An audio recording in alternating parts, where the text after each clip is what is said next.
বন্যা নিয়ন্ত্রণের জন্য যে বাঁধ 1000 কোটি টাকার মতো বরাদ্দ হয়েছে, এজন্য আমরা সাধুবাদ জানাই। কিন্তু তারই সাথে আমরা বলতে চাই আমাদের এই ফেনী জেলার সোনাগাজী উপজেলার বিষয়ে। সোনাগাজী উপজেলায় নদীমাতৃক এলাকা, সোনাগাজীর দক্ষিণে বঙ্গোপসাগর অবস্থিত। তো সেখানে মুসাফর ক্লোজার নির্মাণ হয়েছিল কিছুদিন পূর্বে। মুসাফর ক্লোজার নিম্নমানেরই হয়েছে কাজ, যার কারণে মুসাফর ক্লোজারটা ভেঙেছে। এই ক্লোজার ভাঙার কারণে জোয়ারের পানিতে কালয় পানি প্রবেশ করে এবং এলাকা পানিতে প্লাবিত হয়ে যায়। অসাধু কিছু মাছ ব্যবসায়ী সেখানে এই পানিটা উত্তর দিক থেকে দক্ষিণ দিকে যাওয়ার কথা, কিন্তু এই মাছ ব্যবসায়ীদের প্রতিবন্ধকতার কারণে সেখানে পানিগুলো উত্তর দিক থেকে দক্ষিণ দিকে না গিয়ে পশ্চিম দিকে যায়। পশ্চিম দিকে কিন্তু আবার একটা বেড়িবাঁধ আছে, ওই বেড়িবাঁধটা এখন ভাঙতে ভাঙতে প্রায় 4-5 ফুটের মধ্যে চলে এসেছে। যে কোনো মুহূর্তে একটু ভারী বন্যা হলে এই বেড়িবাঁধটা ভেঙে যেতে পারে। 50 একর একটা এরিয়া তারা দখল করে সেখানে মাছ চাষ করতেছে, যার কারণে পানি আসতে প্রতিবন্ধকতা সৃষ্টি হচ্ছে।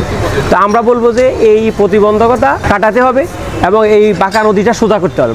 তো আমরা আমাদের পানি সম্পদ মন্ত্রণালয় এবং জেলা প্রশাসককে বলবো যে এই আমিরাবাদ ইউনিয়নের বাঁকা নদী সোজা করার প্রকল্পটা ওনাদেরকে হাতে নিতে হবে, ওই জায়গাগুলো অবমুক্ত করতে হবে।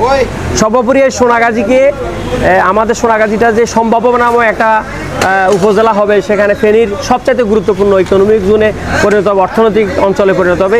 এটাকে রক্ষা করতে হলে আমরা বলতে চাই সোনাগাজীর মানুষের কাছ থেকেও আরও ওনাদের কাছ থেকেও মতামত নিতে হবে, সেখানেও একটা সুন্দর আয়োজন করতে হবে, মানুষের মতামত নিতে হবে। আমাদের মুসাফর ক্লোজারটা নির্মাণ করতে হবে, বাঁকা নদী সোজা করতে হবে এবং নদীর অববাহিকায় যতগুলো মাছের ঘের আছে সব মাছের ঘেরগুলো অবমুক্ত করতে হবে।